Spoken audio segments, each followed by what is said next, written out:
This video is on all about networking. We're doing networking today. My name is Brian and I'm from Boot Once, and we're going to go over all the networking tools that you'll need, including testers, crimpers, cable cutters, etc. for how to install networking, almost any type of networking. We're going to go over network jacks, we're going to go over terminal jacks, as well as terminal ends, and as well as some of the network cables, all the tools we'll need for pretty much networking. So let's get right into it. All right, there's a lot of stuff here. I just kind of laid everything out, but it's not really in order. You're going to need obviously some cable cutters for cutting cable itself, a cable tester with a test end. It's going to test Cat 5e or Cat 6 cabling. So up to the side, you'll probably need some ends. These are terminal ends. These are for like your cable terminal ends. These are the hardest to crimp, but I will show you guys how to do it. It's not that hard. I will also show a diagram on how this wiring is done. Another tool that we will use is also sometimes a full jack crimping tool, which is a Keystone jack crimping tool. It has got blades here, underneath here, which is basically where the keystones will line up into. This one is specifically a diagonal cut.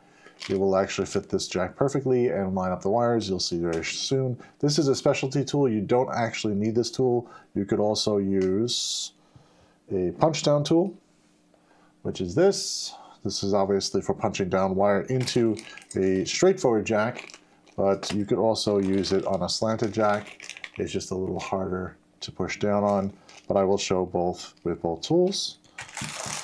You also have some face plates. Face plates are used at the terminaling end of pretty much where you're putting the cable. So this will slide these Keystone jacks into those plates, and you make a nice little plate for it. The backing for this plate is used for this. This is a black backing. I'm going to take it out of everything out of the wrap so you guys can see. This basically goes on the wall. It's a little plastic low voltage gang outlet. So it's a 1 gang outlet. You will put this in place, slide it into the wall, and then screw this down on the opposite side. We're not going to show that. We'll probably show that in another video of an actual installation, but this plate basically matches up with that backing, and that allows you to have a nice clean installation on location.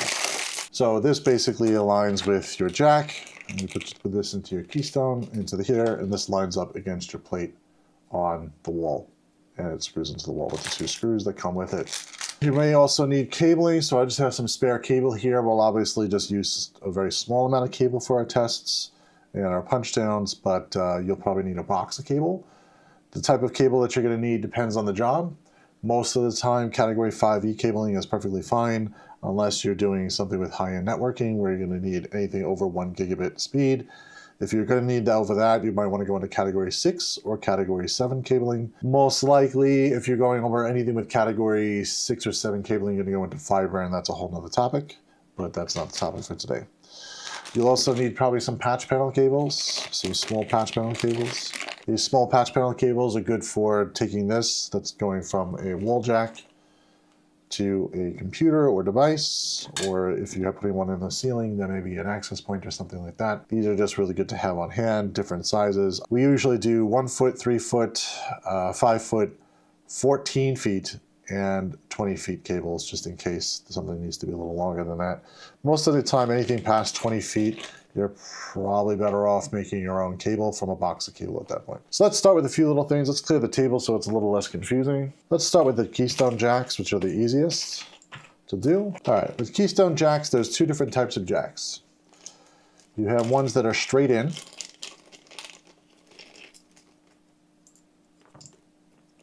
These are straight in jacks. They're not angled or any way. These are usually pretty easy to use. You would use a punch down tool with a blade on it. This one happens to have a cutting blade, but you can use any punch down tool. You don't need this fancy one. You can get, a cheaper one if you want. And to do this is very simple. We're just going to take a piece of cable here.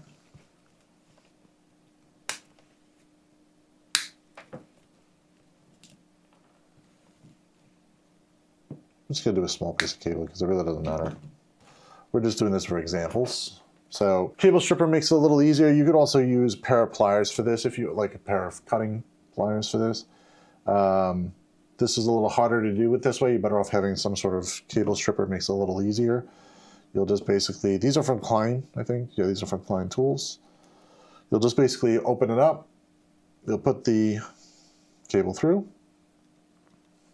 Turn it the other way. Put that off. You'll pull that off. They'll strip the covering.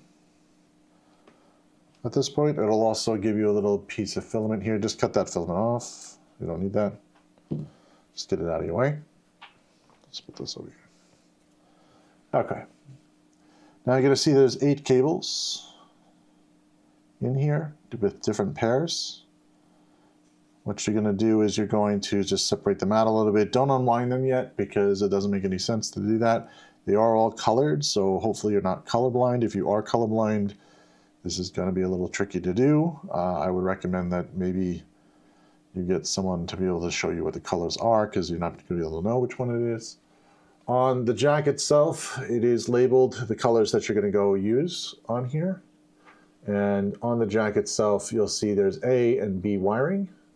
You're going to use the B wiring, not A. So you're going to use B, which is the lower one, and you're going to line up all these cables within these little grooves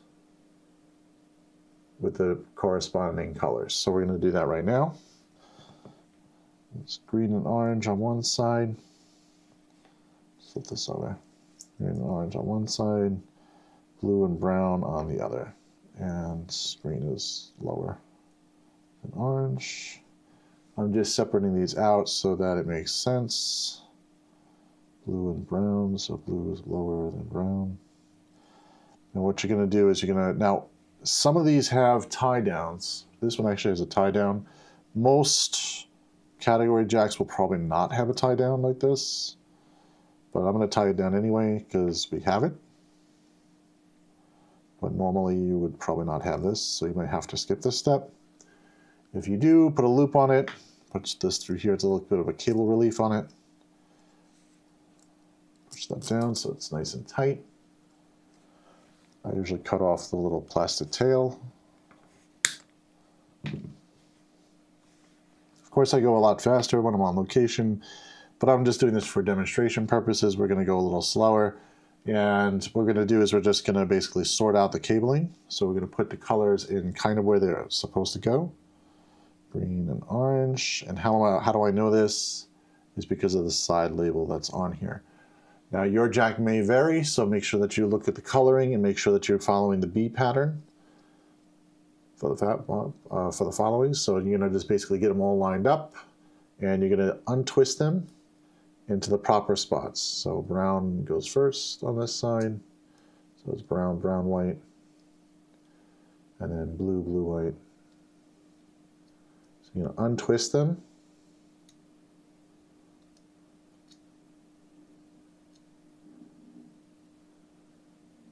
And line them up in the proper little punch down areas or the slots. Orange, orange, white. Orange, orange, white. Orange, orange, white.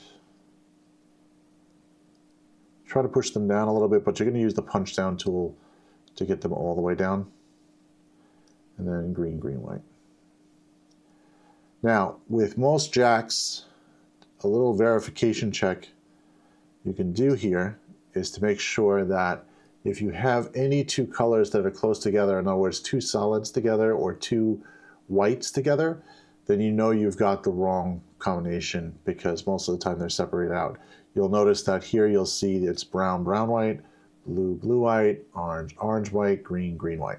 There is no green with a green solid with an orange solid. You won't see that. It's just usually it's not the case. Now it may depend and vary on your jack. You may want to still check this side of your jack for that pinout. Now what you're going to do is you're going to punch these down. So you're going to use the punch down tool. There's a section that says cut. The cut side is always going to be on the outside of the jack so that it cuts this piece of the wire off. You don't want to turn it this way accidentally because if you do that then you're cutting the inside of the wire, which is defeating the whole purpose here. So what you're going to do is you're going to punch this down. You're going to take your hand, just hold it in place. You may want to get like a like a board or something to hold this instead of using your hand, because you're going to have to put a lot of pressure and it may hurt over time if you're doing a lot of them. Line it up with the jack and then push it down. It should auto cut.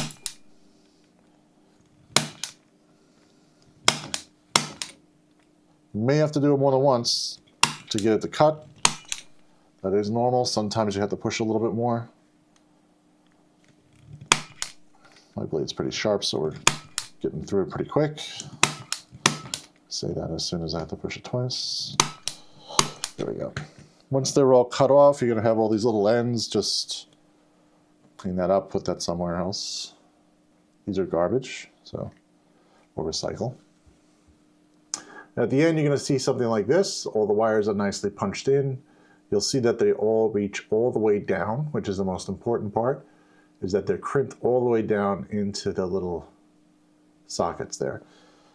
Now, most of these jacks come with these little teeth. Little caps, I call them, or teeth. They basically hold this down in place and will not allow the wires to come back up. Now, you should probably put these on last. You should probably do a test before you do this, but I am just going to close it down anyway because I already know that they're good. But you should probably hold that down. Now, as you can tell, like it left an indent on my hand here, so, and this is only one jack. I would recommend that you probably use a piece of wood or something to disperse the weight between this and pushing on your hand. It's not a good idea to keep doing that to your hand, especially if you're doing like 30, 40 jacks. They also have a tool sometimes. They have like a little plastic holder. They'll make it a little bit easier to disperse the weight. I don't have it with me, and I don't think I ever use it anymore because we really don't use these straight-in jacks anymore. We use kind of more of the angled jacks because they're a little easier to install. But if you're only doing one or two of these, it's not so bad. Or you could just use a flat surface and then push it down. Just make sure that you're going, when you use this tool, that you are going straight into the tool, when you're going straight into the socket. If you go on an angle, it will bend it, and it'll also break your Keystone jack, which will be not a good day for you. So let's try not to do that. Other side, we're going to just crimp down using the angled ones. Again, same process, just strip the wire off, strip the cover. Take the little bit of filament that's in here, cut that out of the way. That's all garbage. Okay. So we're going to take the different tool. We're going to use this crimping tool, which is an angled crimping tool that will angle and crimp this jack. This is very specific to the manufacturer, so be sure that you are getting the proper crimp piece in here that actually fits with that manufacturer. These are very sharp blades in there, so be very careful with your fingers. That's why it's closed right now. But we're going to show the difference in the jack really quickly. The jack itself looks a little different. First of all, there's no cable relief on this one, which is kind of typical now. You'll also notice that all of the little pins in here are on a slant. You can still use this other, punch down tool, but if you use this punch down tool, you're going to be on an angle, which is going to be harder to push in. It's easier to use the actual proper tool for this, which is a slanted, actual crimping tool. You'll notice that the colors are pretty much the same. This one's a little easier to read also, which is why we kind of switched out to these. You have, same coloring, same lettering. You got B. We're going to use the same, use the same B coloring standard. And we're just going to line up all the cables in there first. So it's pretty much the same process. You're going to separate the cables. You got green and brown on one side, and blue and orange on that side. Green, brown, blue is below it, orange is above it. So if you get these in kind of an order before you start, this will save you a little bit of hassle because you'll be able to hold with one hand and untwist with the other. So what we're just going to do is we're going to hold this in place, and we're going to use the cabling here. We're just going to go, it's brown, white first on this jack. So it's brown, brown, white, and then green, green, white, green. Which again still follows the same pattern, which is basically saying there's not going to be two solids together, there's not going to be two whites together. at any point in the jack. So if you want to have another verification, you can do that. I'm just going to push these in. It's a little hard to do on camera, so you might have to play around with getting the wires in place. Get all the wires in place first, and then you can crimp down. This would be nice if it had a cable relief. It would have been a little easier than, because you could take your hand off of this, but in this case, you really can't.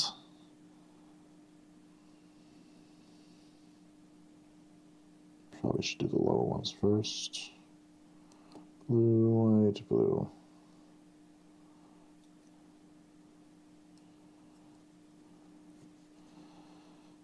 Yeah, once you get them all lined up into the slots that it's supposed to go into, be sure they're pushed down as far as you can push them down. They'll just stay better, so when you're ready to crimp, it'll be a little easier. I'm going to bring this up to the camera, but normally you wouldn't have to move this. You would just basically go make sure they're all correct, and then you're going to put it into the crimping tool. Should have had the crimping tool open. There we go. Let me just line this up.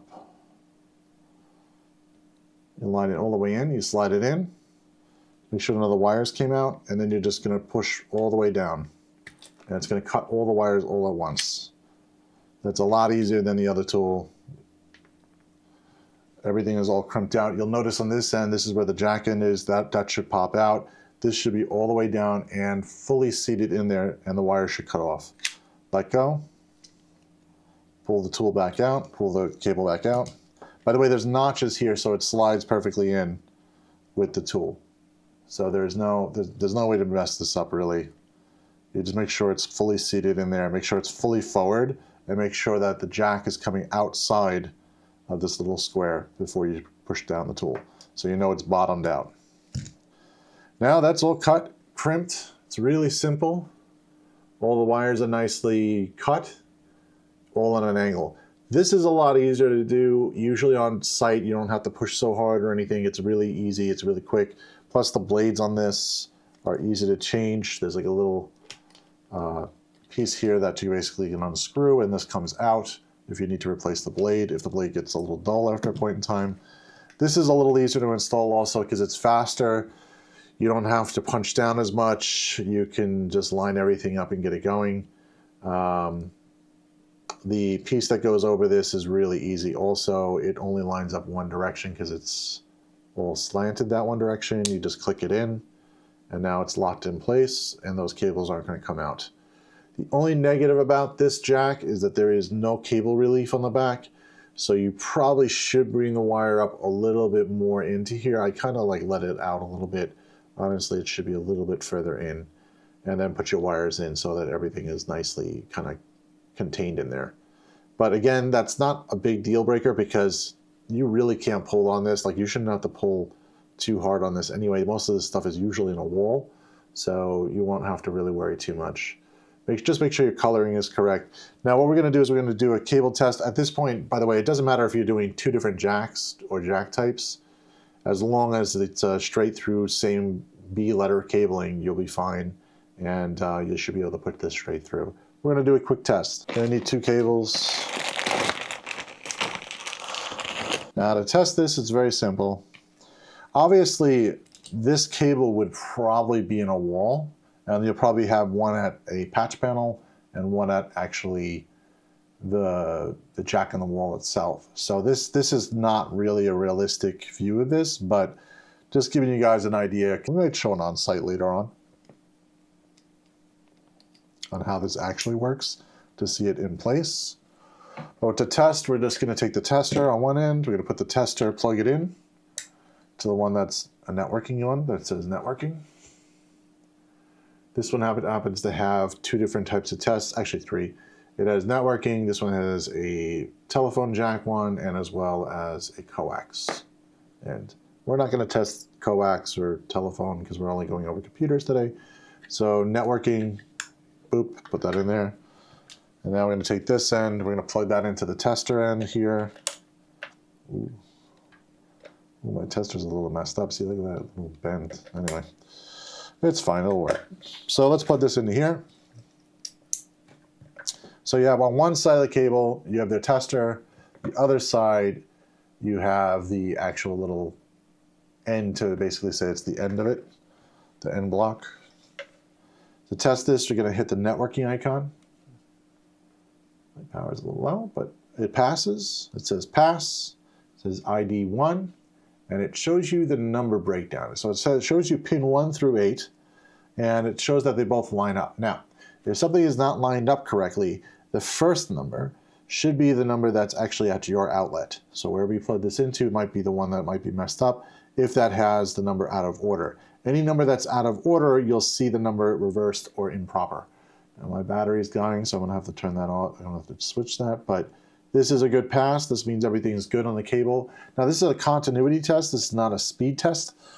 So it will check for a short, which is just basically one of the wires being damaged in the cable, but it will not check for like actual speed. Your speed is determined by your cable type and by your switch type that you're plugging into. So you may want to double check those if you're not getting the proper speeds. You may also want to make sure everything is crimped down correctly. If you have another patch cable at any one of these ends, you may want to also check the patch cables. To check a patch cable, it's the same process. You just basically plug in both ends of the patch cable, and you can test to make sure I've got continuity between these cables specifically. And it'll also show a pass. So if you have a problem though, it will say fail, and it'll say also whatever number is messed up. Now see, I just kind of like it pushed it all the way in. There we go.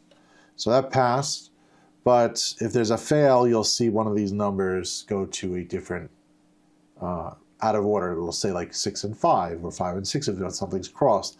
If something is not making full contact, it won't show up with a number. It'll just be missing 5, let's say, as an example. That is a possibility. So just be sure to check the cable again. Maybe you might have to recrimp it again. And I say recrimp it, but you know, you'll have to punch it down again into the proper one. So that's a Keystone jack. It's pretty simple. By the way, Keystone jacks, they will go into these face plates. You'll see on here very closely, it says up at the top. That would face the up top part of the wall. So that would be up this way. And you would take your jack, the bottom piece, which is the little notch without the clip, is the bottom, which is going to feed directly in, and then it's going to click into place. And now you've got yourself a nice completed jack.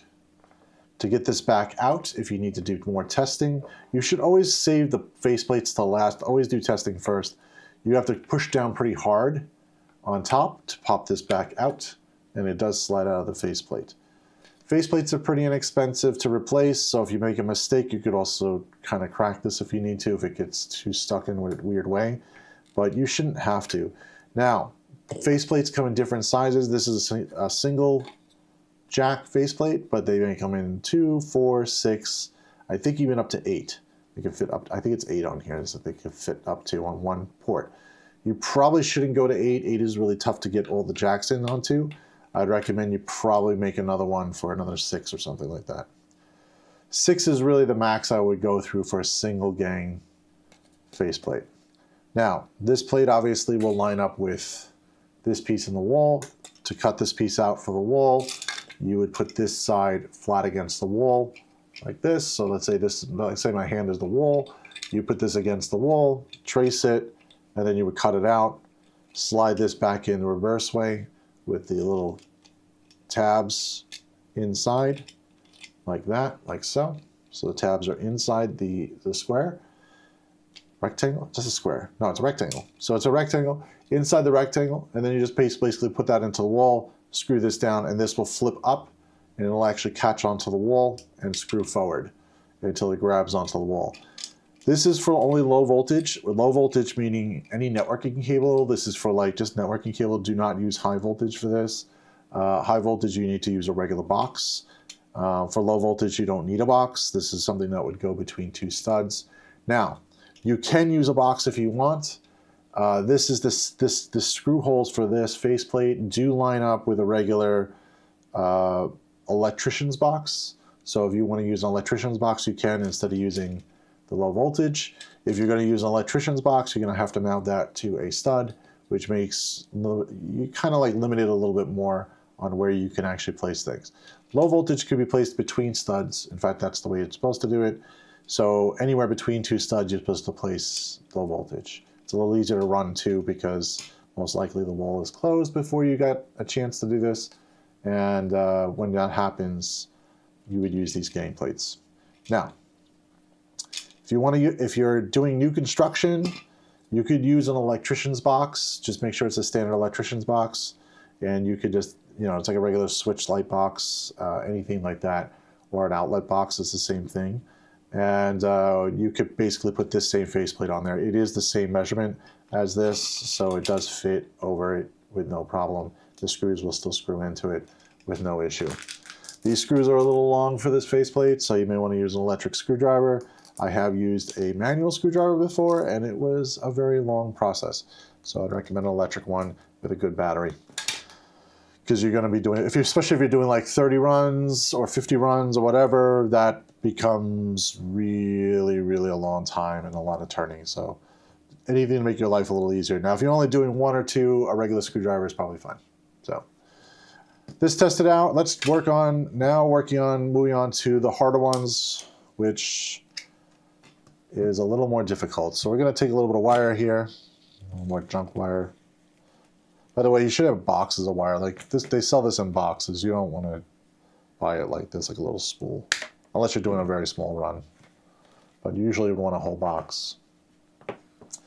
So let's do the cable ends.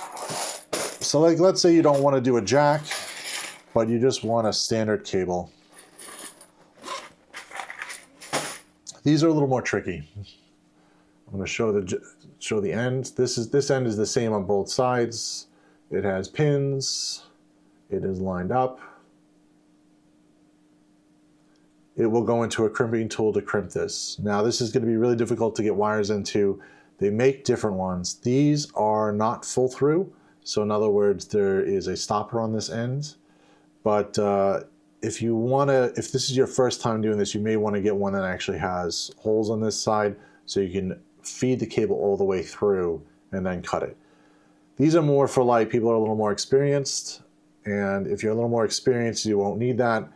But I recommend the ones more experienced, but if this is your first time doing this, maybe you may not want to attempt this. I would recommend, if you can't do this after watching this video, maybe you want to try it, maybe, but if you really can't do this, I recommend going back to Keystone jacks, because Keystone jacks are still a lot easier than this. This is going to be a lot more difficult to splice and fix. So let's go, but my warnings are all done. You have been forewarned. Hopefully you'll be able to get through this. We're going to do the same thing. We're just going to strip the wire again. Both sides, but we're going to strip one for right now, and let's do one. I stripped a little more of the wiring because I'm going to cut some of this because it's a little easier to feed into the termination. What I am going to do is I'm going to post on the screen here the wiring format. I do the wiring format backwards because I'm a lefty, and I like to keep the clip type up to the top. Clip to the top for me. Normally you're supposed to put the clip to the bottom when you go to put these in. I'm a lefty, so it makes it a little bit easier for me to do it the opposite way. It doesn't really matter, just as long as the pins are all still the same, are all still lined up in the same, order, which it's still going to be the same order. I'm going to show you probably the order for righties, but I can't do it right-handed because I am a left-handed person, and it requires a little bit easier for me doing it the other way. So I'm going to separate the cables out. Two or three things I'm going to separate out. I'm going to separate it brown, green, blue, orange. So normally what you would do is, this is actually for a righty, it would be the opposite. You would start with this side and you would have orange, blue, green, brown. I'm not going to go the opposite way because you can't teach an old dog new tricks. It's just not going to happen. So I'm going to just continue with the lefty version, but you could also, I will post on the screen the full pin out and which way you would line up this jack, just in case you want to go that direction. Now, I'm going to untwist these, and I'm going to flatten them.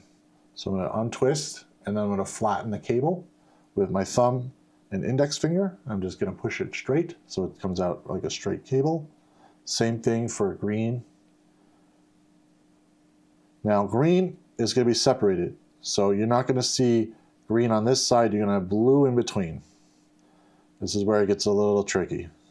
So what I did, I just flattened out green and green white, but I separated them. I put brown, brown, white, green, and I have the two blues, green, white, and the two oranges.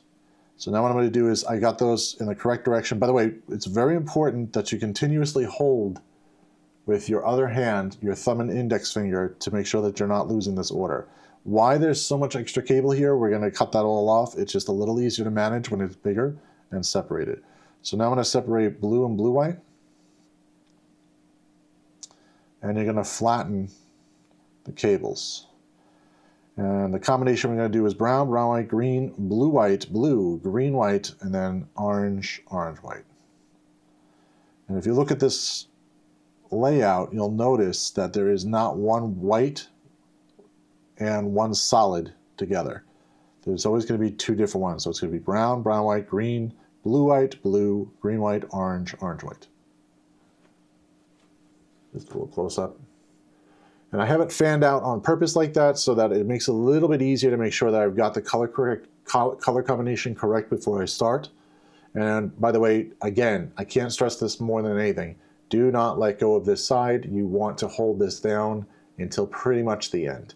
So what you're going to do is now you're going to feed these cables together and get them a little closer, get them a little more acquainted with each other. Now, I lift it up, but I always have my hand on one side that I'm always holding the cable. If you let go, you're going to end up with all the wires all over the place. So always keep full pressure on so you have full pressure going through the whole thing, that you're not losing those. Now, if you noticed, I'm getting a little smaller down here because this is going to have to fit into this jack, which is a little bit difficult to do.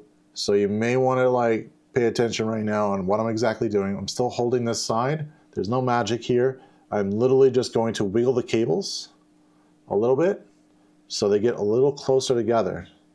And I'm holding a lot of pressure between these hands just so that nothing comes apart and they're all staying in line. And if you notice, they got really close together now. This makes it a lot easier to fit into this stupid end.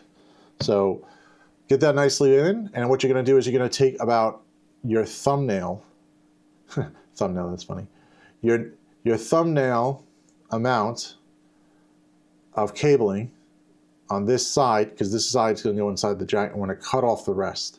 So I'm just going to basically put just enough so that it fits into the cable, and it's about a thumbnail worth of that. Now, if you have really small hands, do a little bit more than a thumbnail.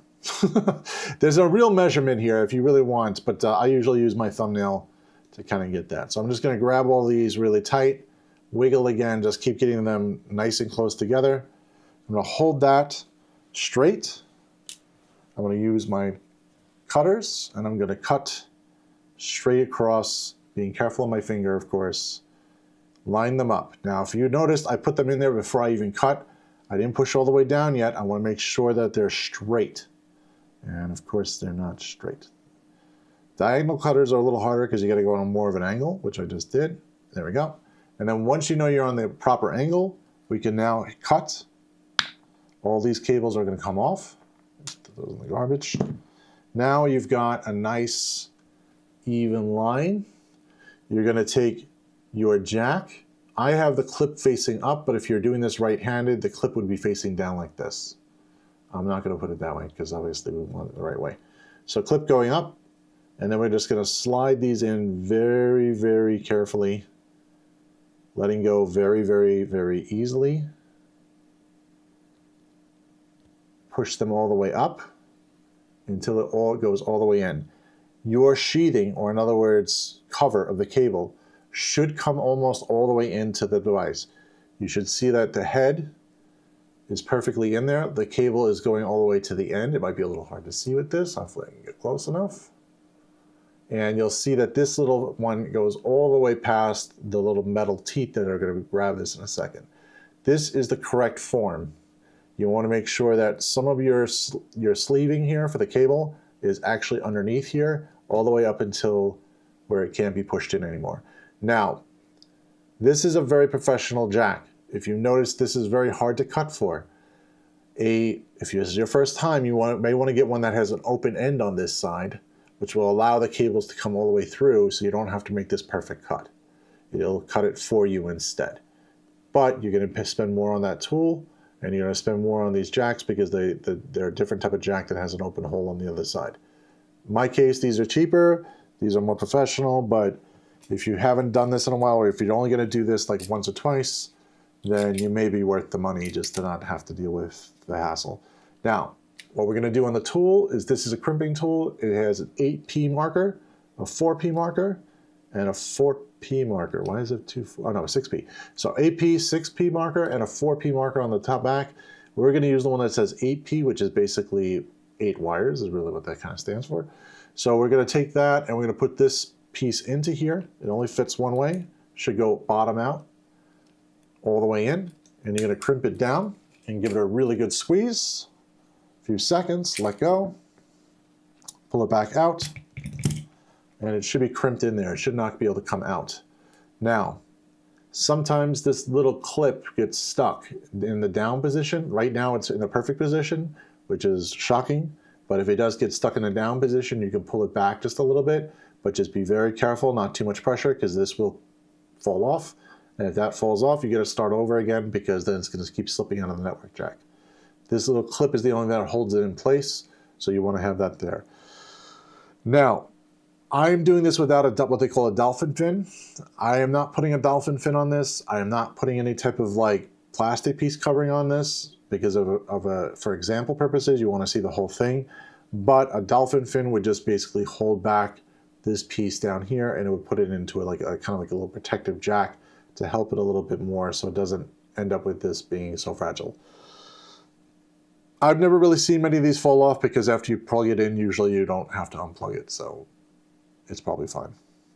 Now we can't test this without doing the other end, so I'm just going to do the other end really quick, and then we'll do a test on the cable to make sure it's correct, and it came out perfectly fine.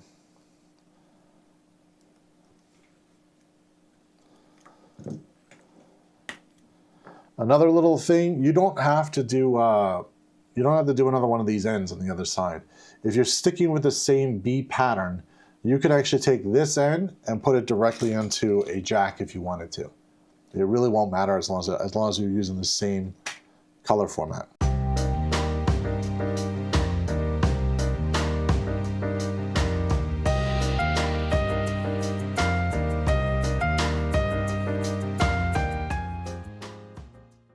Okay, after those are two crimped, they're all both crimped up. Make sure that the little flap is correct. All the wiring should be exactly the same across both of them. If you want to look at both sides, you could look at the bottom, which is probably the way you would see it with the right side anyway. This would be the right side layout. You would see orange, white, green, white, blue, blue, white, green, brown, white, brown. If that's the way for the right side. But for the left side, you look at it from the top, and it would be the opposite way. So let's just pop this on and see if I made a mistake. Hopefully I did not. I don't like doing these ends as much as I like doing the Keystone jacks. The Keystone jacks are a lot easier. It's a lot cleaner. But we got to pass 1 through 8's no problem. Now, if you're doing this for your first time, you're going to screw this up probably, especially if you're doing this yourself. All of our technicians that we train here at Boot Once, we have them do this for, I'd say, about 10 hours of just making small little cables. And they would make like little 1-foot cables and do tests and then check, do tests and then check. It takes a long amount of practice to get this down right the correct way. If you're not feeling comfortable with this, go back to a Keystone jack. This is not expensive. This is not expensive to buy compared to spending hours on this instead of doing like 10 minutes on this. So most of our technicians kind of like to go with jacks as much as they can. They only like to do this if we have to do like security cameras and stuff, because you really have no choice in the security camera area. There's just not a lot of room inside the little like housings and stuff like that, and you just need to punch down this way. So If you don't really have to worry about that, then I would just recommend you go with a Keystone jack if you have a lot of room and just not waste your time. But that's all you have to really do for this. That's the quick, easy test. If you are unsure about anything, you could probably still do a Keystone jack. And then if you do a Keystone jack, you could still just do a really prefabricated end. So the only thing you really have to do is just the jack itself. And then you can buy some simple prefab cables. This is why we still buy these. We still buy these because they make more sense to have something like this just to easily plug in from the wall. Because after you do a long cabling job, you want it to look neat, you want it to look right, and most of the time this is really just used for security cameras or access points or something like that where you just don't have room to put a Keystone jack in the ceiling or anywhere near it. Sometimes you get lucky and you have a lot of room in the ceiling and you could avoid this. I would recommend you avoid this at all costs if you don't have to. We're kind of forced to do it, but I think if you're not having to be forced to do it, why bother? Use the Keystone jacks, make it simple for yourself. All right, guys, that's about it for the cabling. There's not much else. There are patch panels and some other stuff. I'm not going to cover that in this video because it literally is the same thing as using these and using Keystones, and we're just basically filtering your wires through with like a service loop and having stuff like that. But that's more of an on-site job. We're going to probably have another video for that later down the road, when we have somebody that's next time we do another actual installation. We'll bring some cameras in there and maybe do some examples of what's going on. We usually like to kind of do those fast, so it might be a little bit tricky. So yeah, if you have any questions down below, put them into the comments. We also have a Discord if you want to join that. It is completely free. We're also on Twitter and almost any other social media, but we answer Twitter most of the time. So if you put a DM on Twitter, it's fine. Yeah, if you're in Long Island and you have a business and you need us to run cabling for you, please feel free to reach out on our main website on bootonce.com, and we'll be able to give you a quote as well for that. If you need security cameras or if you need just networking done, we do both. So we actually do full solutions all the way throughout. Everything that we do is all Ethernet cabling, including VoIP systems, VoIP phone systems, networking for cameras, networking for computers, or for access points, Wi-Fi, etc. Drop us a line, and we'll see you in the next one. Have a great day.